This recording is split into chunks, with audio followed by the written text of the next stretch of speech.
Hi, everyone, and welcome to the season or episode finale of Let's Talk HR. And today we're going to be taking on a bit of a subject, which is bullying at work. Recently, I did a poll on LinkedIn to see how many people feel like they've been bullied at work. And 87% of people in that poll felt like they had been bullied at work at some point in their life, which is quite an alarming statistic of people who, within their working lives, feel like they're being sort of bullied by someone or someone that they work with. A lot of the times we think of bullying as just playground, big person, little person, poking fun, things like that. And it doesn't really mean that way. And it's not always the way that it seems, because there's a lot of mental health and workplace bullying. So today I'm joined by Anne-Marie and Oni. I'm going to say this wrong so many times. Please correct me if I get it wrong. Anne-Marie, how are you today? I'm good, thank you. You sound a little nervous before the start, but you soon get into the swing of things. Feeling better. No, how are you? I'm great, James. Wasn't sure what to expect, but yeah, I think we set up for a great conversation. So yeah, I'm good. Yeah, well, I'm going to start by just sort of the definition of bullying in the workplace, because sometimes it's how we feel, and it's not.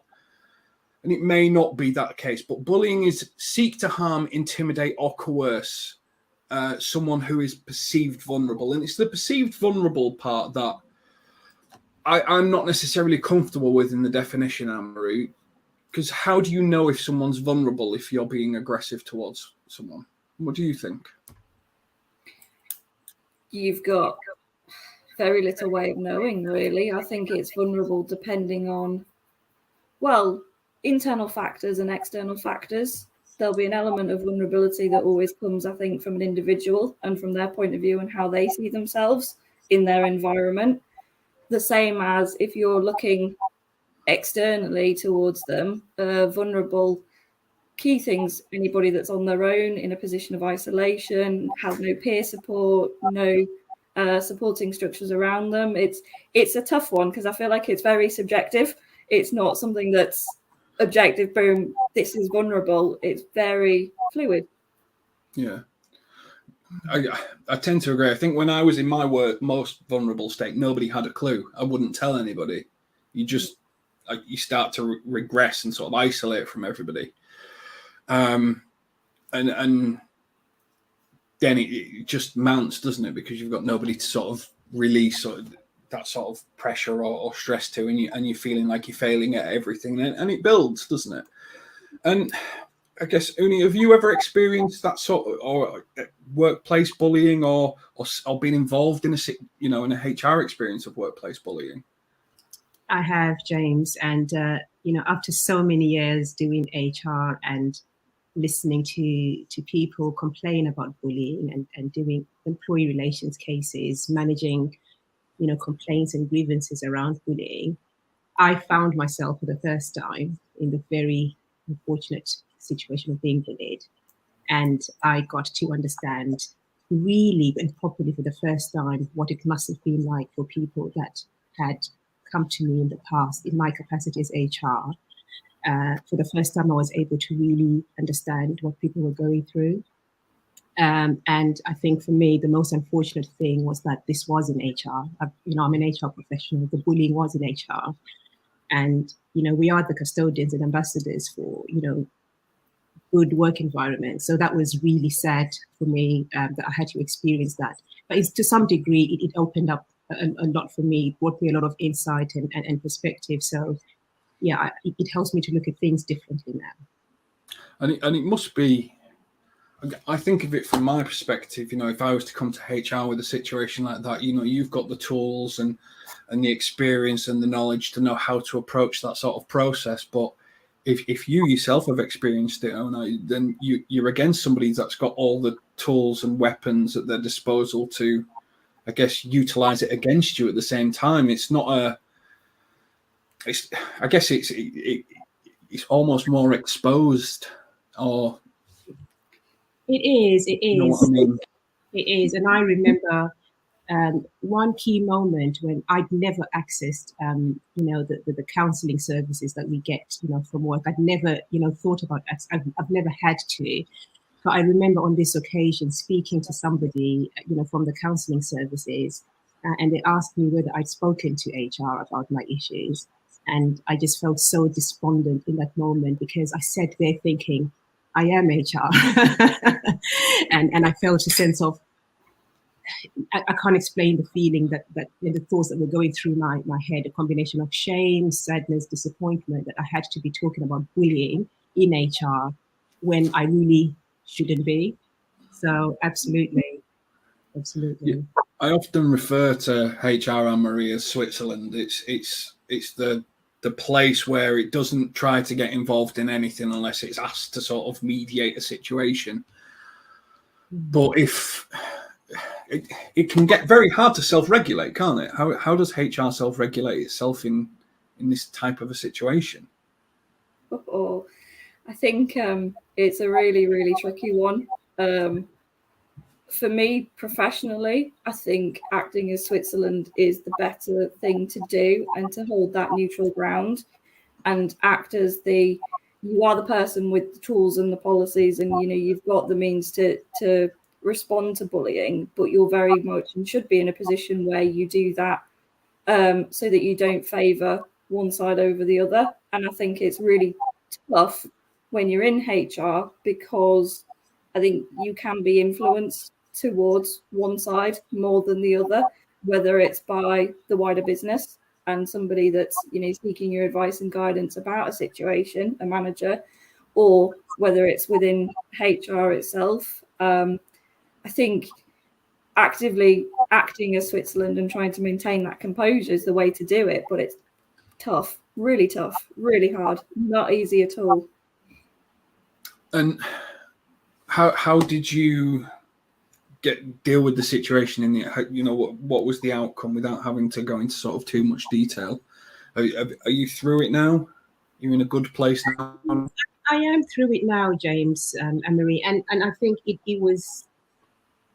I have reflected on it a lot since then, and I do have so many things I think, I could have done differently, I should have done differently.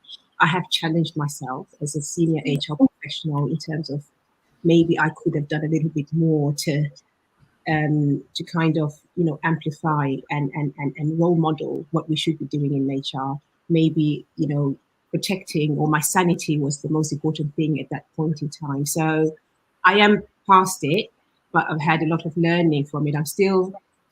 It still does play up in my mind, but it has influenced, like I said, it has influenced the trajectory of how I do HR going forward. So that's one good thing to come out of it, I suppose. And you kind of move us on brilliantly to sort of the next point, which is the risk sort of mental health of this situation. Great you had an employee assistance program, someone that you could speak to. Not all organizations have that, and not all organizations, I guess, treat HR like Switzerland. Some people treat HR as the hit squad for the executive directors. Hiring, I think, is often a word that gets thrown around a lot. They're for the hiring and the firing, and then payroll, hire, fire, that'll do. How do you? What should? Anne-Marie, what should organisations be looking at in terms of not workplace bullying, because they need to have policies and procedures in place like that. But at this moment in time, we're talking about hybrid working a lot at the moment. We're talking about mental health a lot at the moment.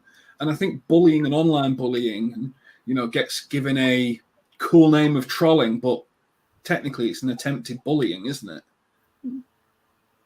What do we do? Because everything's on Teams and Zoom and live chat, and you lose all tone nowadays, don't you, in terms of messages, because people just use emojis and things. So I think, are we losing personality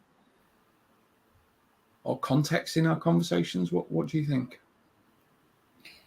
I think in some places, I think we've seen more personality from individuals because they've had almost a protection of Microsoft Teams to then maybe act in a way that they wouldn't have acted in the workplace around colleagues, for example. I think with everything being written, or the majority of things being written, what I've seen from my perspective is we do lose a lot of context. Things are taken out of context quite easily. Someone will say something that they've typed really furiously, thinking, I'm just going to say this because this needs to be said, and then send. And then that is met with a reaction on the recipient side, which then causes a situation that could have been a simple 2-minute phone call blowing up into something that it's not, and everybody feeling aggrieved, if that makes sense. And I guess, Anne-Marie, the perk for HR is you have this wonderful audit trail of email conversations for you to have to trawl through instead of hearsay and conversations. But until you find yourself wasting too much time reading email chains going, why didn't you just pick up the phone to each other? You could have solved this really easily. Absolutely. So it's everything kind of becomes a back and forth and a ping pong of emails that are not short, sometimes quite long. And you just sit and you think, oh God. And when you have to read through, you can usually highlight when you're reading through the point when the conversation should have stopped in writing and should have been a Teams call, should have been a face-to-face interaction, should have been a phone call, something other than an email. You've got everything then written down, which is not helpful in some places, depending on how HR chooses to progress that or what they choose to do with that. Yeah, it's tricky. Leonie, do you think hybrid working is I guess, helping or hindering bullying in the workplace? Do you think it's becoming more common because we're losing, you can be quite direct in your tone on emails and avoid people on Zoom calls. You don't have to see people in the office. Or do you think it's helping people get away from situations that I guess bring them anxiety and stress them out in an office place? I guess do you think it's helping or hindering?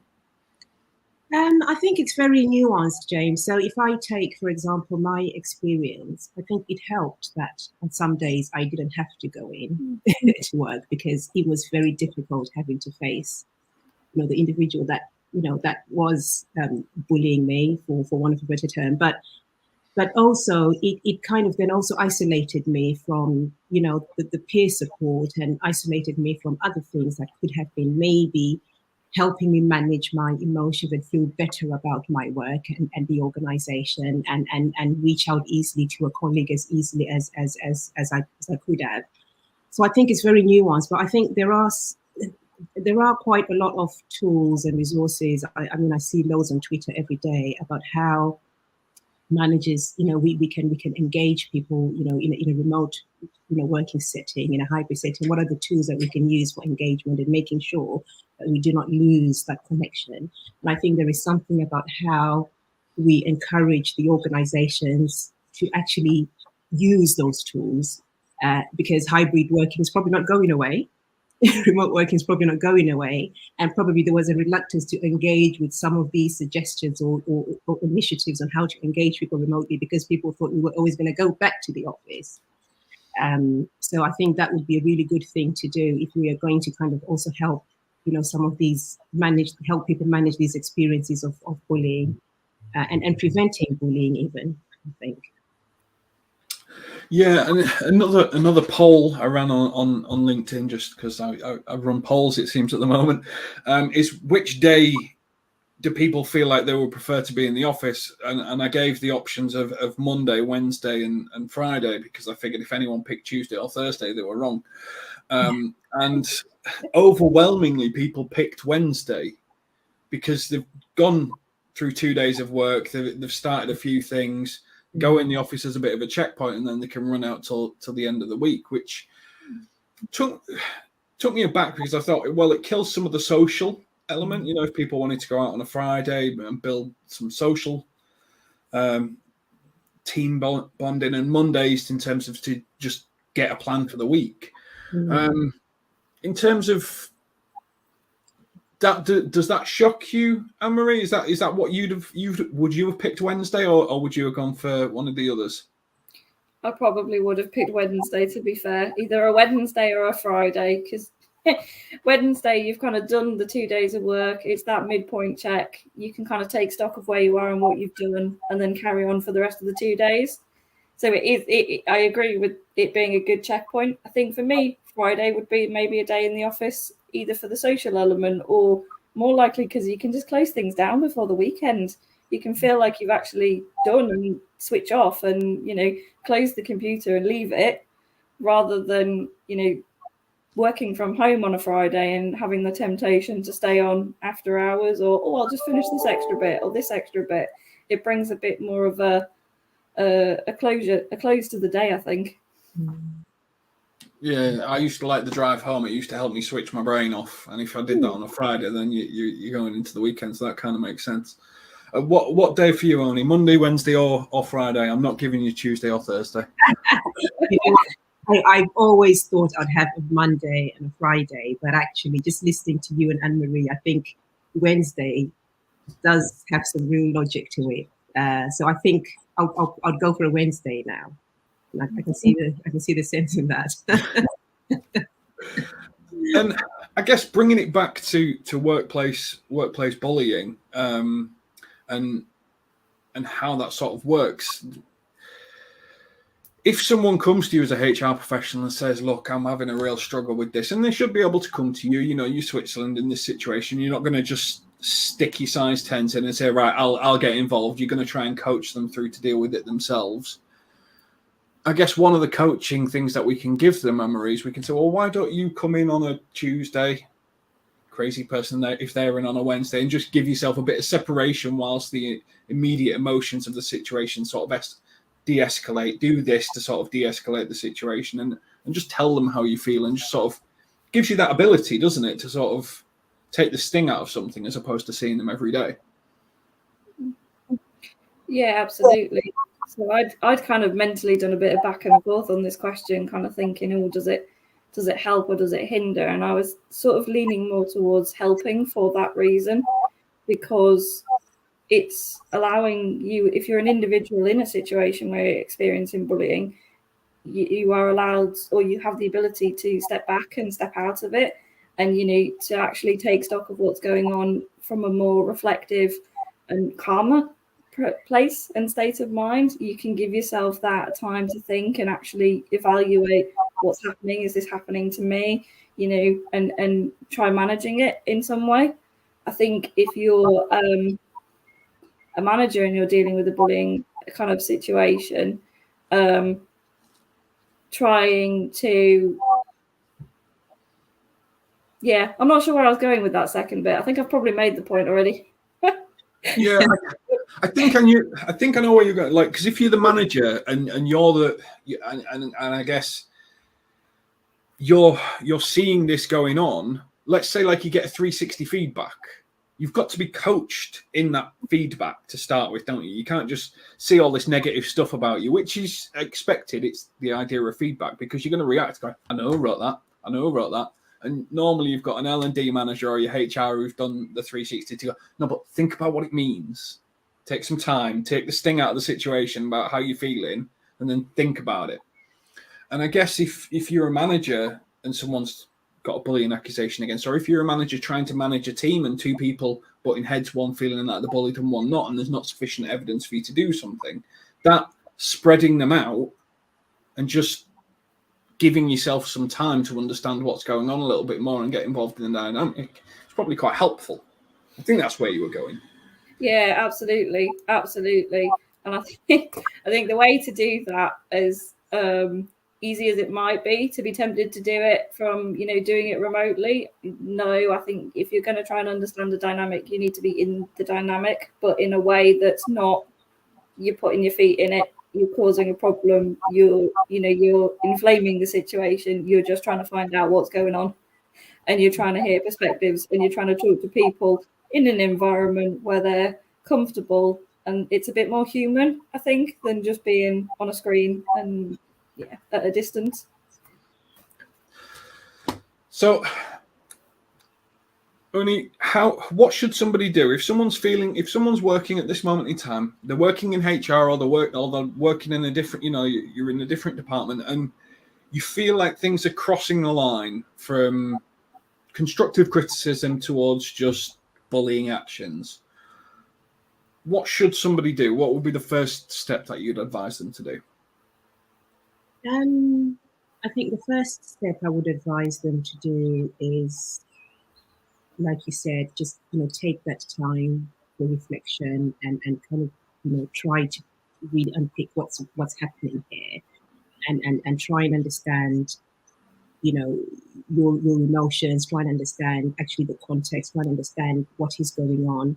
And then I always encourage people to write things down in terms of, as they are reflecting and thinking, whatever is coming through their mind, write things down, because that makes it so much easier to kind of really think about, okay, I really need to take action here, or maybe not at this point in time, maybe later.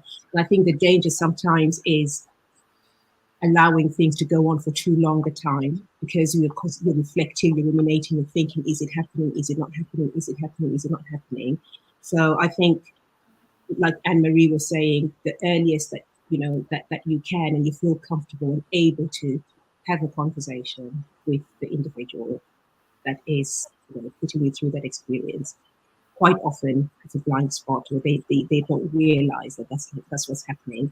But yeah, I think at the earliest opportunity, it may be that you speak with somebody to kind of sound off, and if you need to gain some touch courage, or if you need to just feel comfortable having the conversation, do what you need to, but have the conversation with the person as early as possible, because that might just be the end of it.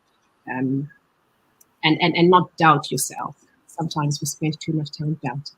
And sometimes I think we talk a lot about being kind at work. We talk a lot about, supporting one another. And sometimes we can confuse that with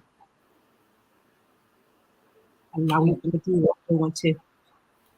You broke up on me in the last bit. I got being kind at work. Yeah, no, I was just saying that sometimes we have a lot of conversations around being kind at work and being supportive, and it's quite easy to get that mixed up with allowing things to happen to us and allowing people to do things to us because we are being supportive and helpful, because they might be going through stuff, but actually so are you. So it's just really finding the quickest and earliest opportunity to have a conversation with somebody, and then take it from there. And usually, the organizational policies and procedures will always recommend, quite often we recommend that informal route first.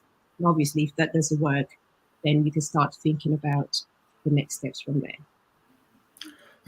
I think you raise, you've got it. You've influenced my thinking on it in terms of thinking. The earlier you have the conversation, before you speak to anyone else, if you can have the emotional intelligence to write it down and talk to someone about how they've made you feel in that situation, you can de-escalate a situation so quickly.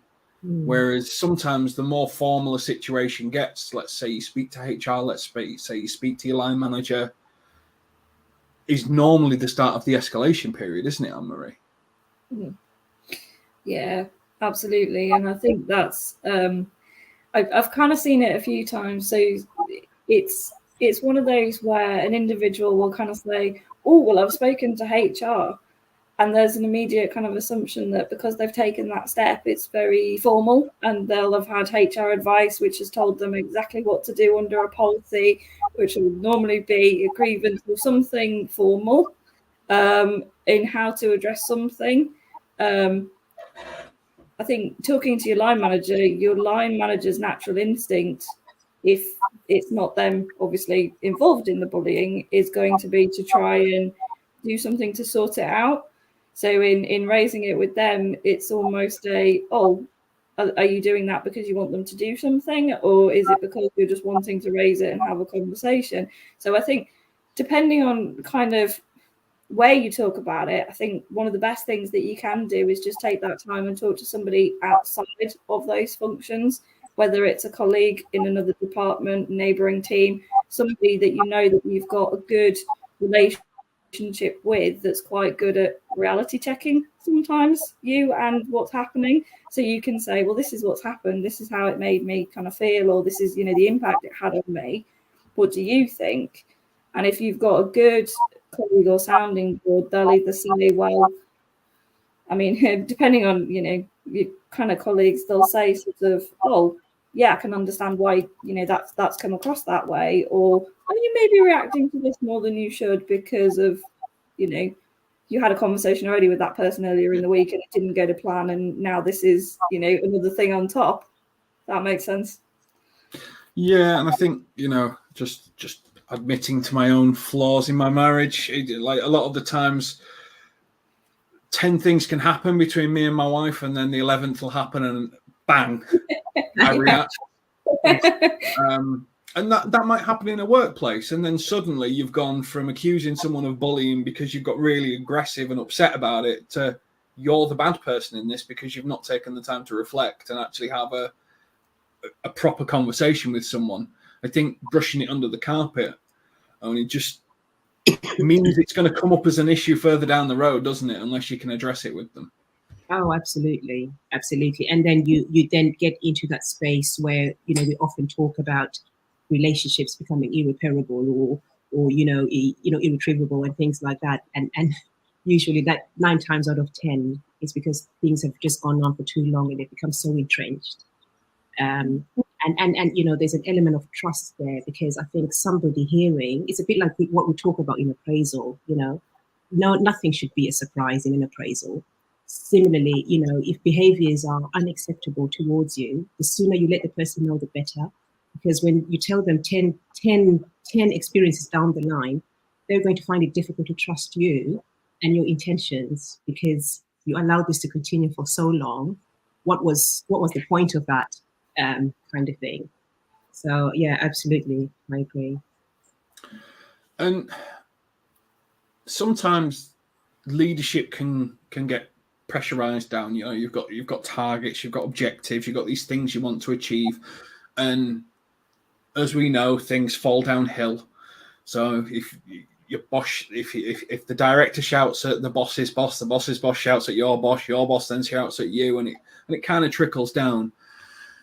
At what point do you feel like leadership crosses the line from criticism into bullying? Is there any indicator, or is it just how you feel, Anne-Marie? I think coming at it from the perspective of a leader or a manager, I think the moment that your behavior, whether it's an action, something you've said, or whatever it is, causes upset in another individual, is a point where you've gone too far, whether you've meant to or not. As we've said, there can be many reasons for how you've put something across. You could have said it heat at the moment. You could have said it could be a blind spot.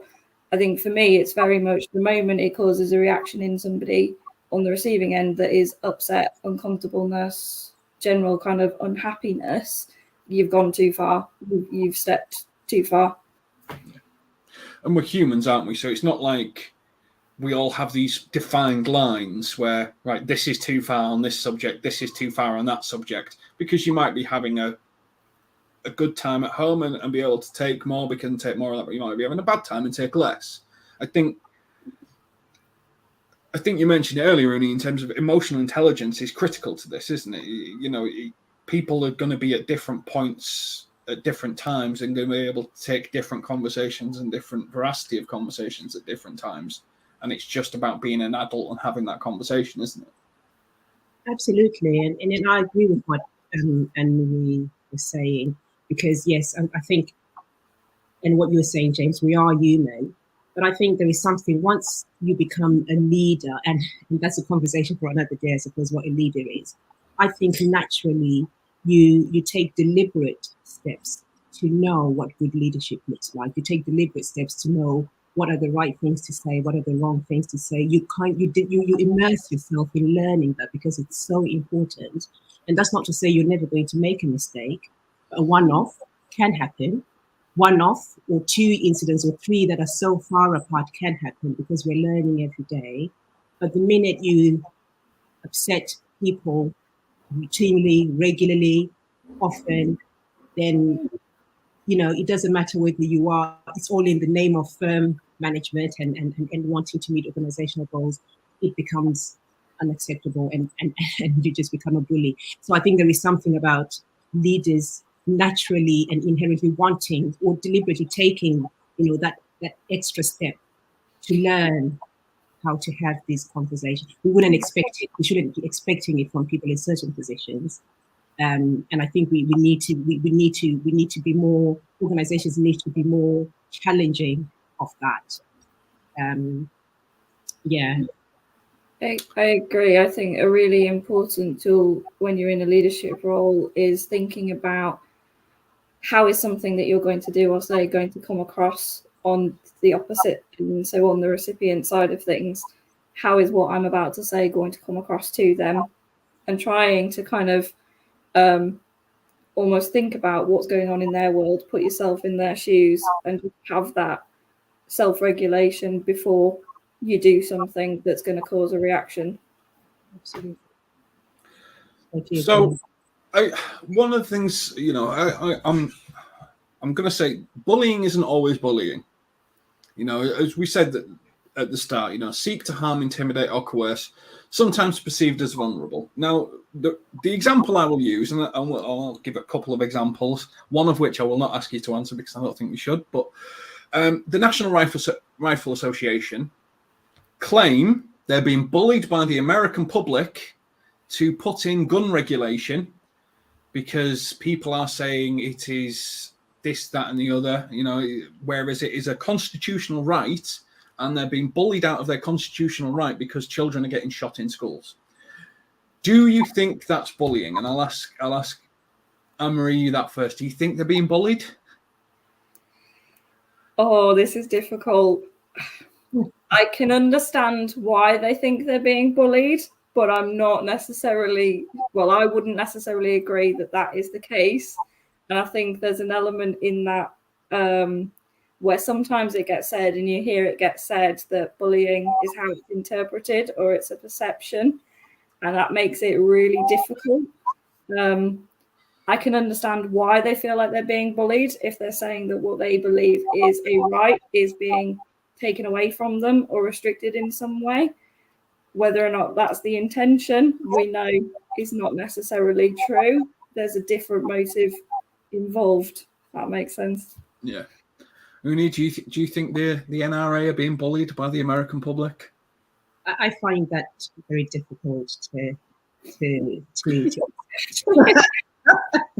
and comprehend. And in some ways, it kind of annoys me to an extent, because I don't know whether, I think to an extent it kind of really undermines what bullying really is for individuals and organizations. And I'll leave it at that, James. Now, the one I won't get you to respond to, and the one that I'll ask people to think about in the comments or to put in the chat is, recently Amber Heard's come out in an interview and said that, she's been bullied on social media and it wasn't fair and it wasn't equal. And if you followed any of the defamation case against Johnny Depp and Amber Heard, I think the volume of abuse she's received online has been, you would probably classify as bullying, but is it all self-created in an environment in terms of bullying another individual? And I'm not going to ask either of you to respond on that, but it's definitely worthwhile having a look at whether you think it has now progressed from her being found guilty by her peers to still receiving abuse. Is that a step from being resolved to bullying?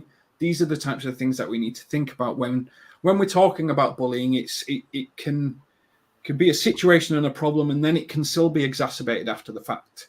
Bullying isn't just a one-time situation, it's done. It can be not bullying, and then it can turn into bullying after the fact, can't it? And the Amber Heard case may be an example of that situation. Obviously, there's a lot of information out there for you to review. But I think in terms of what we've discussed is, when you feel like you're in a situation where you're being bullied, take some time, take a pause, write it down, and then go to the person directly. Try to have a conversation with them about how they're making you feel in the situation you're in. If you don't feel like you've got a great situation from that, go speak to HR. They are Switzerland. They will give you some advice. They will not jump in and get involved. And if you don't speak to HR, speak to a colleague in a different department or a different place that you feel can give you some genuine advice. If you can't get to a resolution, yes, escalate, go to HR, go to the bullying procedures. They're there to help and support you. Or employee assistance is always a place you can go if you are working in HR and you are struggling yourself. This has been Let's Talk HR. Thank you very much, Anne-Marie. Thank you very much, Onai, for joining me on today's session. It's a tricky subject to cover, but I think we've danced around it quite well. Thank you very much for everyone that's been involved so far in season 1 of Let's Talk HR. I've really appreciated the support, and I will catch you on the next series that we do. Take care.